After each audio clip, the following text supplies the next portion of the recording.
안녕하세요 여러분, 승유 상승에 도움을 드리고 싶은 헬퍼입니다. 금일 영상은 유동성 분석 영상이고요.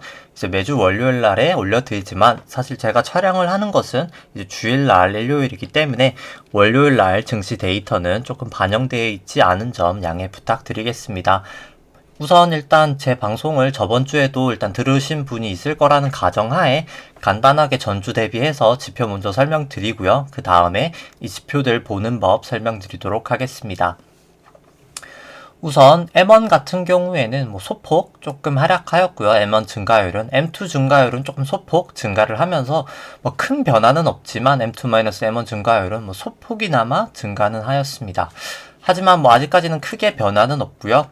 그럼에도 불구하고 사실 과거 이제 M2-M1 증가율이 계속해서 이제 하락을 했었었는데 조금은 이렇게 조금 반등을 하고 있는 모습을 나타내고 있고요. 초과 지급 준비금 같은 경우에는 아무래도 연준이 매월 그래도 계속 지금 국고채를 한 800억 달러 정도 매수하고 있고, MBS도 400억 달러, 총 한 1200억 달러를 매월 지금 매입을 해주고 있기 때문에, 이제 달러 기준으로 매입을 해주고 있기 때문에 조금 계속해서 증가를 하고 있고요.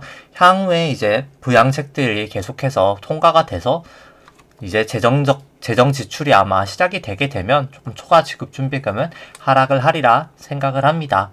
미 재무부 일반 개정 같은 경우에는 이제 부양책이 계속해서 작년에 이미 통과됐던 0.9조 달러, 9천억 정도 달러 부양책이 이미 통과가 된 영향으로 조금은 하락을 하고 있고요.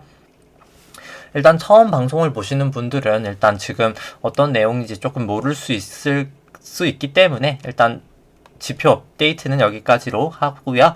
이제 간단하게 보는 방법하고 향후 조금 전망, 그리고 이제 코스피랑 S&P 관련해서 차트를 조금 엘리어트 파동이랑 일목균형표로 조금 말씀드리도록 하겠습니다. 바로 일단 유동성부터 다시 말씀을 드리면, 일단 유동성 분석 보실 때 일단 첫 번째 M2 증가율하고 M1 증가율, M2 증가율, M2-M1 증가율, M1 나누기 M2를 아셔야 되는데요. 일단 M1부터 뭔지를 설명을 드리면, M1은 일단 중앙은행이 돈을 찍으면 바로 증가하는 통화입니다. 우리나라 말로는 이제 본원 통화라고 하고요. 그냥 돈을 증가시키면 바로 증가되는 통화라고 생각을 하시면 됩니다.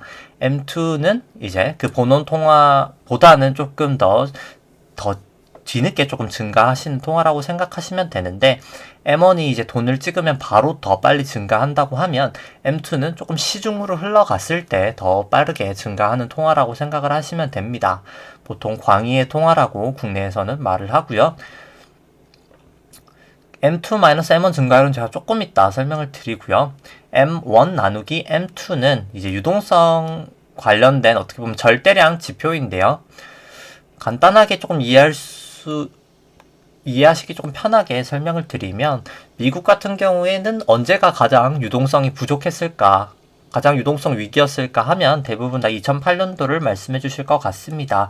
그렇기 때문에 이 M1 나누기 M2 지표는 이제 이 파랑 색깔 차트인데요.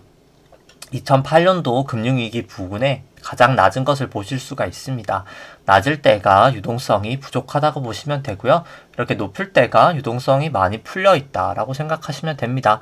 한국은 IMF 때랑 2008년도 금융위기 때가 위기였기 때문에 두 부근이 똑같이 가장 낮은 부근이었고요. 그 다음에는 이제 M2-M1 증가율을 설명드리기 전에 조금 유동성이 풀리는 단계에 대해서 설명을 드리도록 하겠습니다.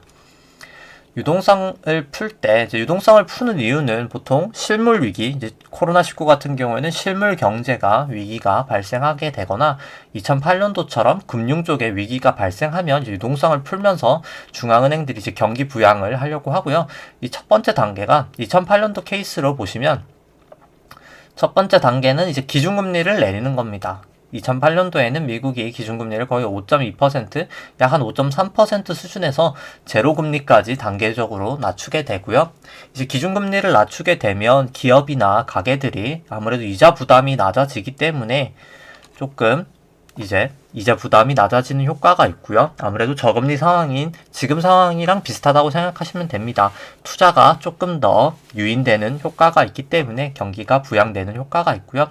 이 유동성 1단계에서 이제 중앙은행들이 기준금리를 낮추고요. 그와 함께 동시에 하는 게 이렇게 M1하고 M2 증가율을 증가시킵니다.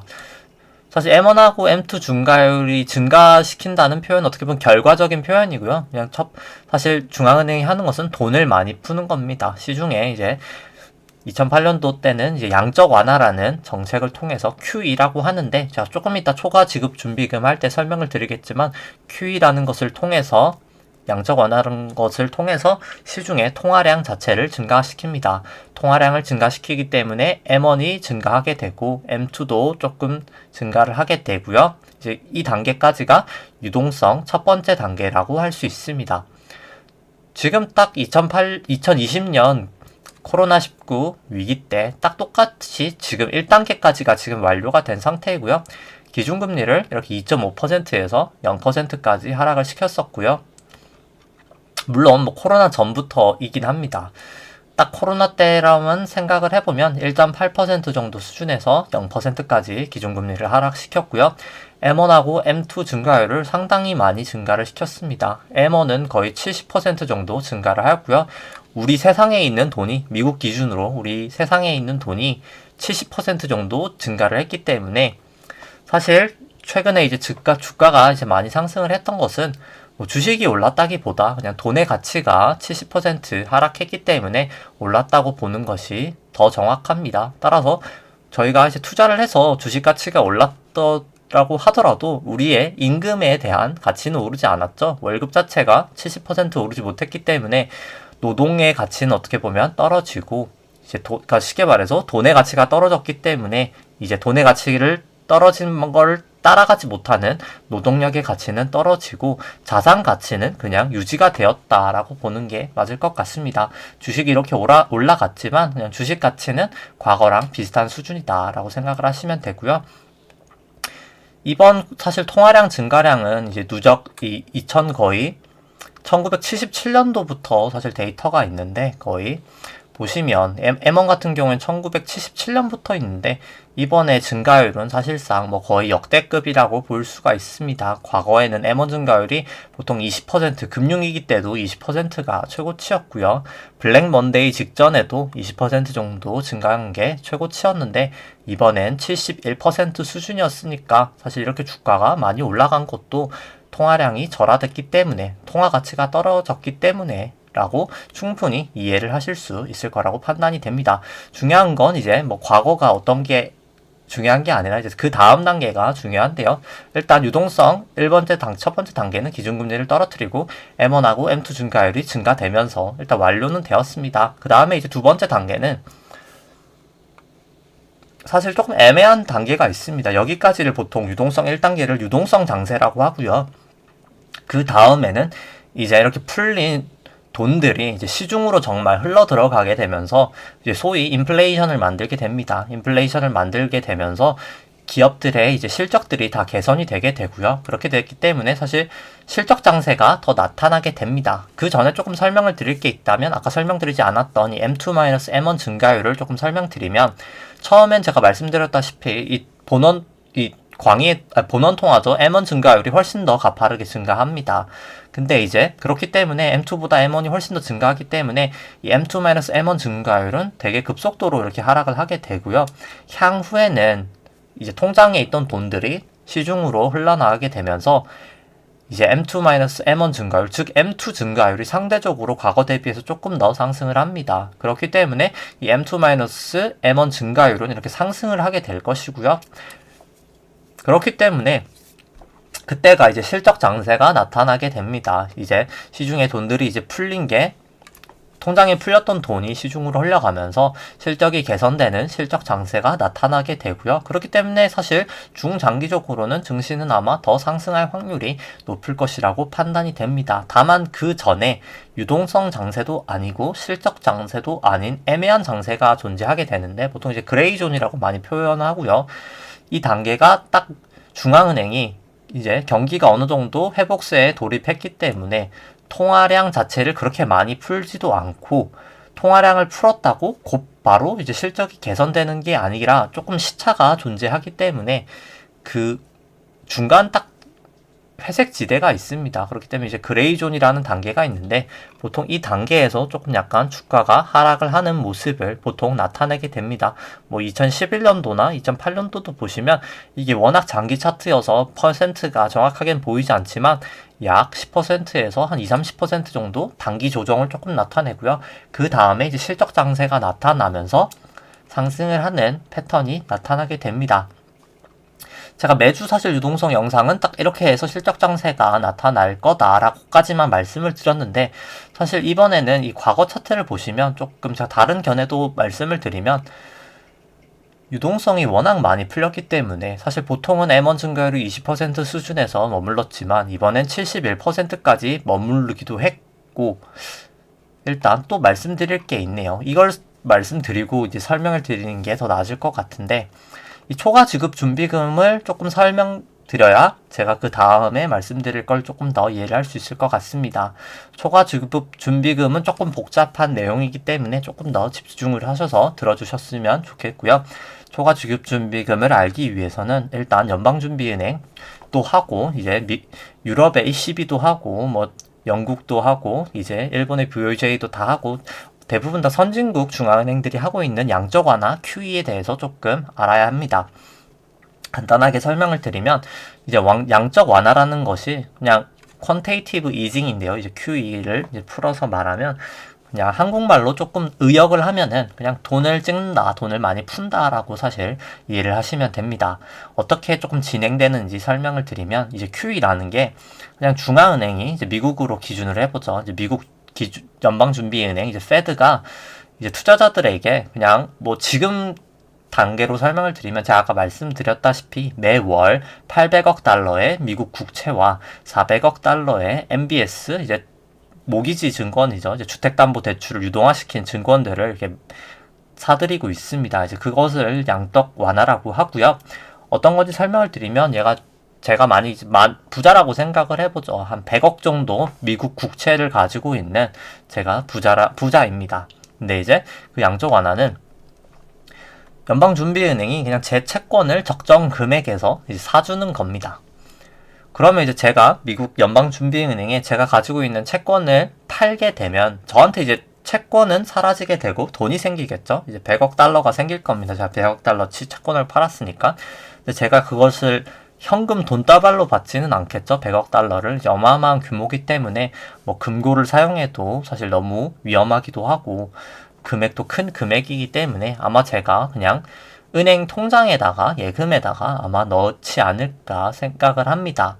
그렇게 됐을 때 사실 이제 영향을 받는 거고요. 이 초과 지급 준비금은 이제 은행 계정이기 때문에 은행에다 넣어야지만 영향을 받는데 뭐 사실 요즘에 큰 금액은 현금 거래가 없기 때문에 뭐 대부분 다 초과 지급 준비금에 영향을 미친다고 생각을 하시면 됩니다. 일단 다 넘어가서 결국 제가 채권 100억치를 팔면은 100억 달러치를 팔면 100억 달러 현금을 받았겠죠. 이제 통장으로. 그렇게 되면 뭐 제가 뭐 웰스파고 은행을 쓴다고 치죠. 이제 미국의 웰스파고 은행을 치는데 미국 웰스파고 은행은 아마 그러면 이제 100억 달러를 부채가 이제 늘어나게 될 겁니다. 그러면 이제 100억 달러가 증가를 했기 때문에 이제 연방준비은행에 이제 웰스파고가 7%에서 8% 정도 수준을 지급준비금이라는 계정으로 예치를 해야 되고요. 이제 그 예치율 자체를 넘어서 초과로 예치한 금액을 이제 초과 지급준비금이라고 나타낼 합니다. 결국 그냥 시중에 통장에 쌓인 돈이 이만큼 많다라고 생각하시면 되고요. 그냥 초과 지급준비금이란 소위 말해서 그냥 통장에 쌓여있는 돈이다 라고 그냥 간단하게 생각을 하시면 됩니다. 2008년도부터 양적 완화를 시작했기 때문에 이 초과 지급 준비금이라는 계정도 사실 2008년도부터 증가가 되게 되고요. 뭐 그전에는 있기는 했지만 매우 작은 규모로 있었습니다. 2008년도부터 이제 양적 완화라는 QE를 실행하게 되면서 이제 통장에 잠자는 돈들이 엄청나게 증가를 하게 됩니다. 이제 0조에서 거의 2015년도까지는 테이퍼링 직전 이제 미국이 기준금리 인상을 하고 자산을 이제 연방준비은행이 아까 그 QE로 자산을 매입했던 것을 이제 매각을 하는 이제 그것을 이제 테이퍼링이라고 하는데요. 이 테이퍼링을 하는 2015년도 부근 정도 전까지는 거의 한 2.8조 달러 정도까지 초과 지급 준비금이 쌓였었습니다. 근데 이제 테이퍼링을 하면서 자산이 줄면서 이 초과 지급 준비금도 이렇게 하락을 하게 되었었고요. 이 초과 지급 준비금이 하락을 하면서 오히려 증시는 더욱더 상승을 하게 됩니다. 이제 여기까지가 유동성 장세라고 볼 수 있고요. 그냥 통장에 돈이 많이 증가되기 때문에 통화량 자체가 증가하면서 돈의 가치가 떨어지면서 올라가는 유동성 장세가 2015년도까지라고 생각하시면 되고요. 2018년부터 2015년도까지는 유동성 장세라고 생각하시면 되고요. 이 2015년부터 2020년 전까지 이렇게 급하게 많이 상승했던 장이 실적 장세라고 할 수가 있습니다. 그렇기 때문에 초과 지급 준비금이 줄면서 기준금리는 이렇게 오히려 인상을 했었지만 증시는 더욱 상승을 하는 랠리가 펼쳐지게 되었었고요. 다만 2008년도 같은 경우에는 이렇게 통장에 돈이 계속 쌓일 수 있었던 게 통화정책만 사용했을 뿐, 이제 QE는 통화정책이거든요. 통화정책만 사용했을 뿐 정부에서 재정 지출을 확대하는 어떻게 보면 이 재정 정책은 사용하지 않았었습니다. 그렇기 때문에 돈이 많이 풀렸지만 인플레이션도 발생하지 않았었고요. 인플레이션은 이 2015년부터 이 초과 지급 준비금이 줄면서 나타나게 됩니다. 이 구간이 인플레이션 구간이었고요. 다만 이번과 과거가 다른 점은 이번에는 통화량도 이렇게 어마어마하게 풀렸고요. 현재는 이 단기간에 어떻게 보면 2008년부터 2015년도까지 풀린 양 이상으로 사실 돈이 더 풀렸고요. 순식간에. 이 돈이 이제 작년 말에 이제 트럼프 대통령 시절에 0.9조 달러 규모의 부양책이 통과가 되었고 지금 바이든 대통령도 1.9조 달러 규모의 부양책을 또 통과 예정이기 때문에 민주당도 이제 아무래도 상하원 다 이기고 있는 상황이기 때문에 과반 이석인 상황이기 때문에 충분히 사실 1조 이상 규모는 충분히 통과할 수 있을 것이라고 판단이 되기 때문에 이 초과 지급 준비금이 과거랑은 다르게 되게 빠른 시일 내로 아마 감소를 하게 될 겁니다. 거의 뭐 한 2조까지는 빠르게 하락을 하지 않을까 판단을 하고요. 최소한 2조에서 1.5조 이 부분까지는 빠르게 하락을 할 것이라고 판단을 하고요. 그렇게 되면 아마 과거보다도 인플레이션이 조금 더 빨리 오리라고 판단을 합니다. 그렇기 때문에 제가 이제 이 다음에 실적 장세가 나타날 겁니다 라고 말씀을 드렸지만 사실 이 돈이 풀린 양이 워낙 많기 때문에 이 인플레이션 정도에 따라서 그냥 저희가 바라는 어떻게 보면 완만한 인플레이션이 발생을 하면서 증시가 이제 더 급격하게 상승하는 장세가 나타날 수도 있고요. 아니면 이 돈이 풀린 것 때문에 어떻게 보면 하이퍼 인플레이션까지는 아니지만 꽤나 가파른 인플레이션 장세가 나타나면서 증시에 조금 악재가 될 수도 있다고는 판단을 합니다. 그렇게 되면 조금 하이퍼 인플레이션 규모로 인플레이션이 발생하게 되면 기준금리 인상이 저희 생각보다 훨씬 더 빠를 수가 있고요. 그렇게 되면 증시가 조금 긴 기간 침체를 할 가능성도 사실 배제는 할 수 없습니다.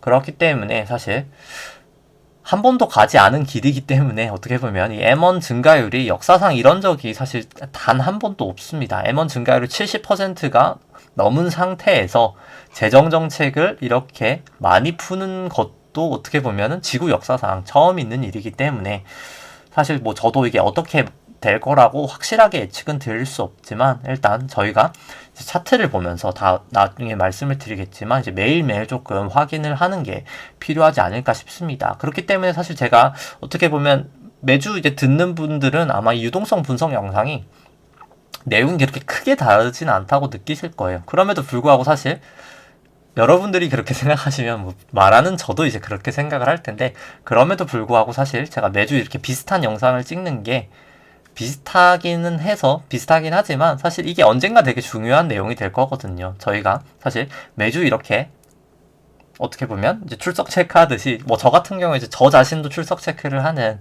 그런 느낌인데 이렇게 체크를 하지 않으면 결국 순간 놓치게 되면 아마 하이퍼 인플레이션이 발생해서 증시가 좀 장기간 침체로 빠질 수도 있고요.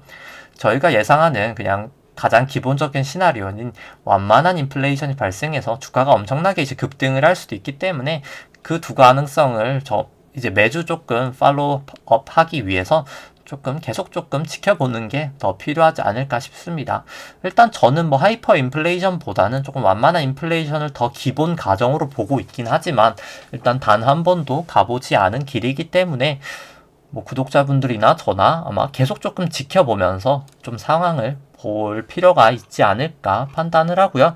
제가 이번 설날에 사실 중국 쪽 데이터도 업데이트를 했었습니다.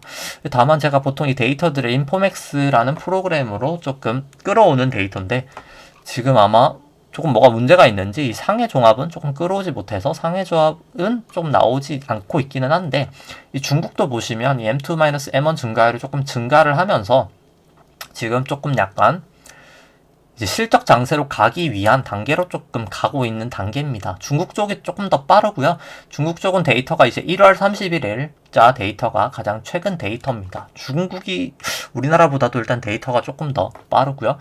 네, 그렇기 때문에 한국은 좀 데이터가 아직 12월 달 데이터라 그냥 보여드리지 않도록 하고요.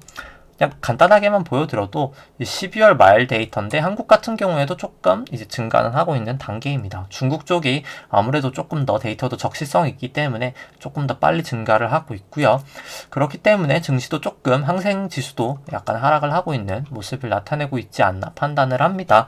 최근의 하락은 조금 중국의 유동성 긴축 우려에 따른 영향도 조금 받았었고요. 그렇기 때문에 일단 증시는 계속해서 조금 유심히 좀 지켜봐야 되지 않을까 판단을 합니다. 부양책이 분명히 증시에 어떻게 보면 호재라고 생각할 수 있는 뉴스는 맞지만 충분히 하이퍼 인플레이션이나 이제 인플레이션이 조금 급격하게 향후에 이 재정 정책 자체가 인플레이션을 매우 급격하게 발생시킬 수 있는 정책이기 때문에 사실 조금 계속 유의를 하고 지켜보는 게 필요하지 않을까 판단을 하고요. 일단 코스피랑 그러면 이제 S&P 조금 장기 차트랑 단기 차트를 보면서 지금 주가가 어느 단계로 조금 가고 있나 그 다음에 조금 설명을 드리도록 하겠습니다. 일단 다시 한번 말씀드리지만 이제 15일 월요일 데이터는 반영되지 않은 점 양해 부탁드리고요. 국내 같은 경우에는 이 코스피 차트는 이제 1998년도 외환위기 저점이 새로운 파동의 시작이었다고 할 수 있습니다. 2000년 닷컴 버블 때까지가 1파이고요. 이제 닷컴 버블 하락이 2파라고 할 수 있습니다. 그 다음에 금융위기 전까지가 3회 1, 3회 2, 3회 3, 3회 4, 3회 5 이렇게 5파라고 할 수가 있고요. 여기가 이제 4파라고 할 수 있습니다. 금융위기 하락과 이 지루했던 횡보장이 4파라고 이렇게 할 수 있고요. 그 다음에 2017년, 18년 상승이 5파라고 할 수 있습니다. 그 다음에 이제 미중무역 분쟁과 코로나 때 하락이 이렇게 A, B, C파로 큰 2파 조정이라고 할 수 있고요. 여기 1파부터 5파까지가 슈퍼사이클의 1파라고 큰 1파라고 할 수 있습니다. 그럼 최근의 상승분은 아마 큰 3파라고 할 수 있고요. 그 큰 3파의 1파 정도지 않을까 판단을 합니다. 제가 맨날 이렇게 파동만 설명드리고 이제 엘리어트 파동의 기초를 조금 설명을 안 드려서 설명을 드리면 엘리어트 파동은 이제 기본적으로 이렇게 1파, 2파, 3파, 4파, 5파의 상승 파동이 있고요. 이제 1, 3, 5파동이 충격 파동이라고 해서 이제 상승 파동이고 2파랑 4파가 이제 조정 파동이라고 해서 약간 하락 파동이라고 생각하시면 됩니다. 이렇게 1, 2, 3, 4, 5로 천장을 친 다음에 그 다음에 A, B, C로 하락하는 이 하락 파동이 나타나게 됩니다. 이렇게 기본적으로 구성이 된다고 생각하시면 되고요. 중요한 건 이렇게 저희가 한번 파동을 매기는 것보다 어떻게 보면 이 파동을 토대로 이제 채널링이라는 것을 해서 이 추세선을 그은 채널링이라고 해서 주가를 어느 정도 예측을 할 수 있는데 그게 더 중요한데요. 이렇게 저점과 저점을 그어본 다음에 이제 고점에다가 올려놓으면 이렇게 채널링을 할 수 있는데 이 거의 채널의 다음 부분을 해서 조금 주가가 하락하는 모습을 나타내고 있습니다. 그렇기 때문에 저는 개인적으로 조금 이 부분에서 이미 정점을 조금 치지 않았나 3회 1파는 조금 정점을 치지 않았나 라고 판단을 하고요. 이 정점을 쳤던 부분에서도 거래량이 터진 걸 봤을 때 조금 정점은 치지 않았나 판단을 합니다. RSI도 이 부분에서 일단 최고점 수준을 거의 70을 넘은 수준을 나타내고 있고요. 사실 RSI가 이렇게 70을 넘었다가 보통 하회를 하게 되면 먼 시간을 지나지 않고 대부분 다 하락을 했던 것을 보실 수가 있습니다. 그렇기 때문에 증시는 조금 주의를 하실 필요가 있다고 판단을 하고요. 이 3-18을 조금 잘게 쪼개보면 그럼 아마 이 코로나 이후로 상승이 아마 3-18라고 할 수 있고요. 그 3-18을 잘게 쪼개보면 여기까지가 1파, 여기까지가 2파, 여기까지가 이제 3파, 여기가 이제 트라이앵글로 4파고요. 여기가 이제 5파라고 할 수 있습니다. 이 부분이 5파고요. 이제 파동을 매길 때 이제 2파와 4파 저점을 그으면 그것을 이제 3파 고점에다가 올려놓으면 저희가 이 5파 고점을 조금 추정을 할 수가 있고요. 이 추세선을 보시면 이렇게 추세선을 넘을 수가 있습니다. 넘는 것은 상관이 없는데 이렇게 넘었다가 하락을 할 때가 문제가 나타나게 되고요. 지금 같은 경우에도 보시면 이 추세선을 하락하고 나서 주가가 조금 큰 폭을 하락하고 나서 조금 큰 폭의 상승이 있지 못한 것을 보실 수가 있습니다. 그렇기 때문에 아마도 제가 생각하기에는 이렇게 A, B, C로 큰 A 조정이 나타났고 지금이 아마 이렇게 B파 조정이 나타나고 있고 아마 그 다음에는 조금 C파로 이렇게 하락하지 않을까 판단을 합니다. 물론 여기서 뭐 B의 A파, B의 뭐 B파, B의 C파 이렇게 B파가 완성되고 나서 뭐 이렇게 C파로 내려갈 확률도 있지만 뭐 소폭 조금 상승한다고 치더라도 아마도 결국은 하락 C파가 1, 2, 3, 4, 5로 조금 내려가지 않을까 판단을 하고요. 물론 이 추세선을 조금 다시 지우고 나서 말씀드리면 뭐 이 5파가 사실 정확하게 조금 세지진 않기 때문에 이 5파가 조금 되게 애매하거든요. 파동이 잘 매겨지진 않아서 물론 뭐 여기가 1파, 여기가 2파, 이 5파에서 여기가 3파, 여기가 뭐 4파, 여기가 뭐 이렇게 1, 2, 3, 4, 5로 뭐 5파가 조금 남았을 수는 있기는 합니다. 다만 그러려면 주가가 이 3266 이 최고점을 넘어야 아마 그 가능성이 조금 있다고 말씀드릴 수 있을 것 같고요. 다만 지금은 조금 가능성이 낮을 것이라고 판단을 합니다. 일단 그리고 이 일목균형표로도 조금 설명을 드리면 이 파란색 선하고 이 괴선들을 조금 먼저 설명을 드리면 이 파란 색깔 선이 일목균형표의 전환선이고요. 이 초록색깔 선이 일목균형표의 기준선입니다. 그리고 이 회색깔 선이 일목균형표의 9일 후행 스팬이고요. 이 진한 초록색깔, 세피아 색깔이 일목균형표의 26일 후행 스팬입니다. 전환선 같은 경우는 이 9일 동안의 주가의 최고점과 최저점을 2로 나눈 수치고요. 이 기준선은 26일 동안의 주가의 최고점과 최저치를 더한 다음에 2로 나눈 수치입니다. 이 9일 후행 스팬은 현재 주가를 이제 9일 뒤로 이렇게 후행시킨 선이고요. 26일 후행 스팬은 똑같이 현재 주가를 26일 뒤로 이렇게 후행시킨 선입니다. 다만 일단 이 일목균형표 선들을 보더라도 이 전환선이 기준선보다 위에 있는 것을 호전이라고 하고요. 이 전환선이 기준선보다 이제 밑에 있을 때 이제 역전이 되었다고 표현을 하는데 이제 하락 추세가 진행될 때 보통 이 전환선 자체 방향이 일단 첫 번째로 일단 하락을 하게 됩니다. 보통 하락 첫 번째 징조가 이 전환선이 이렇게 하락을 하는 거고요. 전환선을 하락한 건 1월 22일이라고 할 수 있습니다. 이때 첫 번째 하락 징조를 나타냈고요. 그 두 번째 징조는 이 전환선하고 기준선이 이렇게 역전이 되는 겁니다. 기준선이 더 높아지는 것을 역전이라고 하고요. 이 단계는 2월 8일 날 이 두 번째 단계가 나타나게 됩니다. 그 세 번째 단계는 이 주가가 기준선을 하회하는 거고요. 2월 9일 날 발생을 하였습니다. 세 번째까지는 완성이 되었고요. 이제 네 번째, 첫 번째 단계가 있는데 이거 같은 경우에는 조금 뭐가 더 빠르다고는 할 수 없기 때문에 둘 다 이제 네 번째 단계라고 설명드리면 일단 이 기준선 방향 자체가 하락을 하는 것이고요.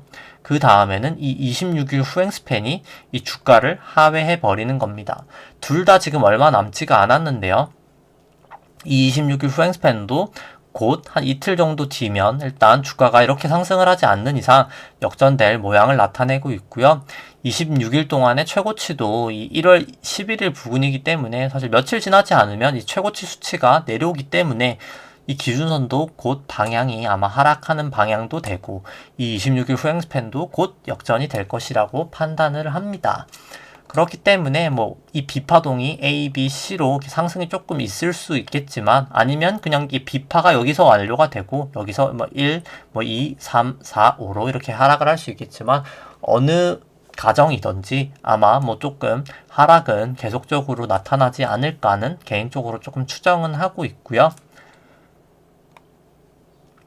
아까 말씀드린 이제 채널링을 보더라도 조금 하락을 할 수 있습니다. 그리고 이제 엘리어트 파동에 사실 제가 이 부분은 말씀을 안 드렸던데 이 채널링을 또 하나 할 수 있는데요. 이제 이 4파의 저점하고 이 4파의 저점과 이 A파, 이 부분이 이제 A파인데 이 A파의 저점을 이렇게 그어 놓은 다음에 만약에 이 B파가 이게 아마 저는 개인적으로 B파라고 생각을 하는데 이 B파가 이것을 이제 뚫어버리면 주가가 조금 더 가파르게 하락을 할 거라는 이 채널링을 할 수가 있습니다. 현재 같은 경우에는 이 추세선을 깨지든 않았고요. 일단 깨고 나면 뭐 여기서 조금 반등이 있을지, 이제 월요일 날에 올려드리니까 이 월요일 날 뭐 반등이 있었을지, 아니면 뭐 이 부근 근처에 왔을지, 아니면 이 부근을 가파르게 깼는지는 제가 이제 뭐 사후에 마감 시황 영상에 올려드리겠지만, 일단 이 추세선을 확실히 깨고 나면 그때는 정말 하락 추세가 더 가파르게 시작되지 않을까 판단을 하고요. 일단 지금도 이 기준선을 주가가 하회했기 때문에 개인적으로 조금 저는 현금 비중은 높게 들고 가는 게 더 낫지 않을까 판단을 하고요. 이 추세선까지 깨버리고 났을 때는 정말 그때는 현금 비중을 더욱더 높여가는 게 필요하지 않을까 판단을 합니다. 120분봉을 보더라도 일단 120분봉이 이제 월요일날 반영되지 않은 기준으로 보시면 일단 뭐 현재 기준선 전환선 를 다 하회하고 있진 않지만 일단 이 기준선은 주가가 하회를 하고 있고요. 이 26일 횡스팬이나 9일 횡스팬도 다 이제 역전이 되었고, 이 파란 색깔 영역하고 이 빨간 색깔 영역이 이제 선행스팬이라고 하는데요. 일목균형표에서 이렇게 선행스팬이 매우 얇을 때 주가 이제 급등락이 보통 나타나게 됩니다. 뭐 이렇게 올라갔든지 뭐 내려갔을지 월요일에 뭐 제가 정확하게 추정은 못하겠지만 결국 어디로 월요일 하루 움직였든지 간에 계속해서 지금 이 부분에서 선행스팬 자체가 매우 얇기 때문에 계속해서 급등락 방향이 아마 이렇게 올라갔다가 푹 내려가든지 뭐 내려갔다가 푹 올라가는 게 계속 가능하기 때문에 사실 이 부분에서는 계속해서 조금 주의하시는 게 필요하지 않을까 판단을 합니다. 그 다음에 이제 미국 쪽 설명드리면, 미국 쪽 부분도 3주봉으로 설명을 드리면, 미국 쪽 차트는 2008년도, 이제 2009년도죠. 이제 금융위기 저점 이후가 이제 새로운 파동의 시작이고요. 여기까지가 이제 1파, 여기까지가 2파, 여기가 3회 1, 3회 2, 3회 3, 3회 4, 3회 5파, 3파고요. 여기가 이제 4파, 트라이앵글로 4파이고요. 여기까지가 5파라고 할 수 있습니다. 그리고 이제 하나하나씩 조금 일목균형표나 뭐 엘리어트에 관련된 부분을 설명을 드리면, 이제 여기까지는 그냥 1파인데 이제 3파가 유난히 조금 긴 것을 보실 수가 있습니다. 3파는 이제 3회 1, 3회 2, 3회 3, 3회 4, 3회 5가 이렇게 보이는데, 이번 5파 같은 경우에도 이제 주삼봉으로 봤을 때는 그렇게 뚜렷하게 보이지는 않거든요. 근데 이렇게 3파만 이렇게 유난히 크게 보이는 게, 이제 엘리어트 파동에는 아까 말씀드렸던 이렇게 1파, 2파, 3파, 4파, 5파 이렇게 있는데, 여기 1, 2, 3, 여기 4, 5파가 있는데, 이 1, 3, 5파를 보통 충격파동이라고 하는데, 이 충격파동에서 이제 연장을 한 번 할 수 있습니다. 이제 이 파동 중에서 한 파동만 딱 연장을 할 수가 있고요. 보통 이제 3파나 5파에서 보통 많이 나타나는데, 이 경우에는 3파에서 연장이 되었다라고 할 수 있습니다. 이 연장이 됐던 게 이제 그냥이면, 연장이 안 됐으면 그냥 1, 2, 3, 4, 5파 이렇게 해서 끝이 나야 되는데, 1파, 그 다음에 2파, 3회 1, 3회 2, 3회 3, 3회 4, 3회 5 이런 2단계로 이제 더 크게 올라가는 게 이제 연장이라고 하고요. 이 경우에는 이제 3파에서 연장이 되었다라고 아실 수가 있습니다. 중요한 것은 뭐 과거를 보기보다는 뭐 미래가 더 중요하기 때문에 이제 추세선을 또 그어보면 2파랑 또 4파 저점을 그어서 이렇게 추세선을 3파 고점 위에다가 올려놓으면 저희가 또 추세를 예측을 할 수가 있고요. 채널링이라고 이제 추세를 어느 정도 예측을 할 수 있고요. 현재 같은 경우에는 이 주가가 이 추세선을 넘었기 때문에 뭐 여전히 미국은 일단 아직까지는 상승 추세라고 할 수 있습니다. 이 추세선을 깨고 나면 조금 더 하락이 가파르지 않을까 판단을 하고요. 이 5파를 그럼 1봉으로 조금 잘게 쪼개보도록 하겠습니다. 5파를 잘게 쪼개보시면 여기 파동이 이제 5파고요. 여기까지가 1파, 여기가 2파, 여기가 3회 1, 3회 2, 3회 3, 3회 4, 3회 5, 여기까지가 3파입니다. 그렇기 때문에 아무래도 이 5파 같은 경우에도 여기 3파가 일단 연장되었다고 보는 게 조금 합리적인 판단일 것 같고요. 이 부분도 여기가 이제 4파로 똑같이 삼각형 조정이 나타나게 되었습니다. 그 다음에 이제 이 부분이 5파인데요. 이 부분 5파를 조금 보시면 미국 같은 경우에는 다만 이 3파가 매우 가파르게 올라갔기 때문에 이렇게 2파와 4파 저점을 그어서 3파 고점 올려놓으면 너무 주가가 많이 높아져야 된다라고 나타나게 됩니다. 물론 뭐 여기까지 안 간다라고 제가 확언해서 말씀드릴 수는 없지만 보통 이렇게 3파가 급하게 올라갔던 경우에는 이렇게 3파에서 채널링이 되지 않고요. 보통 이 마지막 5파로 채널링을 하는 경우가 많습니다. 이 5파를 또 잘게 쪼개 보시면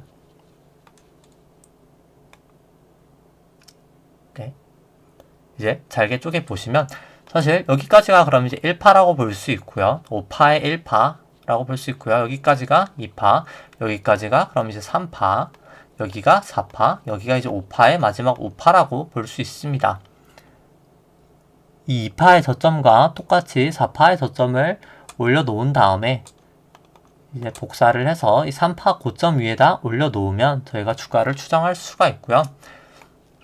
이제 설날 부근에 사실 이 부분에서 제가 영상에서 이 2월 9일까지가 딱 설날 전에 나왔던 영상이었었는데 주가였었는데 이 부분에 일단 도지가 나면서 아무래도 도지가 보통 이제 이렇게 올라가고 있다가 도지가 나면 이제 추세 전환이 되는 경우가 상당히 많기 때문에 내려갈 이제 보통 저점 부근에서도 도지가 이렇게 나타나면 상승하는 경우도 많고 제가 조금 아마 설날 동안에 증시가 조금 하락하지 않을까라고 개인적으로 생각을 했는데 일단 이 추세선에서 계속 조금 지지 저항을 계속 보이다가 일단 금요일엔 조금 상승을 하면서 최고점을 다시 갱신을 하였고요. 뭐 그렇기 때문에 뭐 아직 추세선을 완벽하게 종가 기준으로는 뚫지 않았기 때문에 뭐 도지는 조금 나타나면서 계속 추세가 조금 약화되는 모습은 나타내고 있지만 뭐 아직까지는 상승 추세라고는 할 수 있습니다. 그럼에도 불구하고 사실 도지도 계속 나타나고 있고 뭐 국내도 마찬가지고 해외도 나타나고 있지만 주가가 이렇게 최고가를 치고 있는데도 불구하고 사상 최고가를 치고 있는데 거래량 자체가 사실 매우 작습니다. 보통 이렇게 거래량이 작을 때 주가 상승의 신뢰도가 낮고 아무래도 5파 고점에 거의 다 달았다라는 걸 저희가 추정을 할 수가 있을 것 같고요. 주봉으로 일단 보시더라도 그냥 주 일봉으로 보시더라도 보시면 사실 주가가 이렇게 올라가고 있는데 사실 RSI는 최고점을 돌파하지 못하고 있습니다. 아무래도 지금은 뭐 주가가 상승했음에도 불구하고 거의 다이버전스 단계 정도까지 아닌가라고 판단을 하고요. 주가는 이렇게 많이 상승을 하는데 물론 이렇게 RSI 자체가 올라오고 있긴 하지만 과거 최고치 수준을 넘어가지 못하고 있거든요. 이런 단계를 보통 이제 다이버전스라고 하는데 주가는 상승하지만 보조 지표는 그에 따라서 상승을 하지 못하거나 오히려 이렇게 하락을 하는 추세를 나타내고 있을 때 다이버전스라고 표현을 합니다. 아니면 뭐 주가가 이렇게 하락을 하고 있는데 보조 지표는 이렇게 올라가고 있을 때가 다이버전스라고 하고요. 보통 주가가 아니라 이 보조 지표가 이럴 때는 맞는 경우가 많기 때문에 아무래도 주가가 지금 이제 거의 정말 최고치에 다다르지 않았나라고는 판단을 합니다. 일단 미국 같은 경우에는 뭐 그럼에도 불구하고 아직 5파 단계이기 때문에 뭐 전환선 기준선 다 호전되어 있고 뭐 9일, 26일 후행 스팬도 다 호전되어 있기 때문에 뭐 여전히 상승 추세라고는 판단할 수 있을 것 같고요. 아까 말씀드린 그 추세선을 깨기 전까지는 뭐 굳이 선제적인 뭐 매도를 하실 필요는 없다고는 판단이 됩니다. 그 다음에 이제 120분봉 설명드리면 일단 제가 개인적으로 뭐 거의 여기가 이제 뭐 1파, 여기가 이제 3파, 여기가 이제 5파로 제가 생각을 했었었는데 여기가 이제 4파까지 해서 일단 최근에 상승을 봤을 때는 제가 이것은 아마 조금 잘못 먹였던 것 같고요. 뭐 여기까지가 아마도 1파, 여기가 이제 여기까지가 1파, 아마 여기가 이제 2파, 여기까지가 3파, 여기가 4파 조정이었고 아마 여기 부근이 이제 5파지 않을까 판단을 합니다. 뭐 그럼에도 불구하고 사실 이 5파가 뭐 그렇게 크게 높아지지는 않을 거라고 판단을 하고요. 뭐 많이 높아지더라도 제가 계산치로 계산을 해봤을 때 뭐 4천 조금 넘은 수준까지 올라가는 게 거의 아마 최고치지 않을까 싶습니다. 저희가 뭐 한 몇 퍼센트 먹자고 지금 들어가기에는 일단 너무 위험한 단계라고 판단을 하고요. 지금은 조금 지켜보면서 관망을 하시는 게 더 낫지 않을까 판단을 해봅니다. 일단 나스닥 같은 경우도 제가 말씀을 안 드렸었는데 나스닥 같은 경우에도 이 마지막 5파만 조금 보시면 나스닥 같은 경우는 이제 여기가 1파, 뭐 2파, 여기가 3파, 여기가 4파, 여기가 이제 마지막 5파인데 2파랑 4파 저점을 그어서 나스닥 같은 경우에도 이제 채널링을 해보면 나스닥 같은 경우에는 아직까지는 뭐 닿지는 못했습니다. 이 채널링에 닿지는 못했지만 보시면 이 채널링에 이제 닿지는 못했지만 뭐 거의 사실 다음 부분까지 가고 있고요. 아마도 뭐 거의 다음 부분까지 올라갔다가 충분히 조금 떨어지지 않을까 판단을 합니다. 그렇기 때문에 뭐 지금 당장은 미국은 확실히 뭐 하락 추세가 시작되었다기보다는 이제 거의 정점을 향해 가고 있는 단계긴 하다고는 판단을 하고요. 지금 일단 거의 끝물이기 때문에 조금 계속해서 주의는 하시는 게 필요하지 않을까 판단을 합니다. 이 영상은 아마 월요일 날 6시에 올라가기 때문에 제가 한 8시쯤에 또 마감 영상에서 월요일 날 데이터랑 이제 주가 방향성에 대해서 조금 분석을 해드리도록 하고요. 오늘 방송은 여기까지 하도록 하겠습니다. 좋아요와 구독 눌러주시면 감사하겠습니다.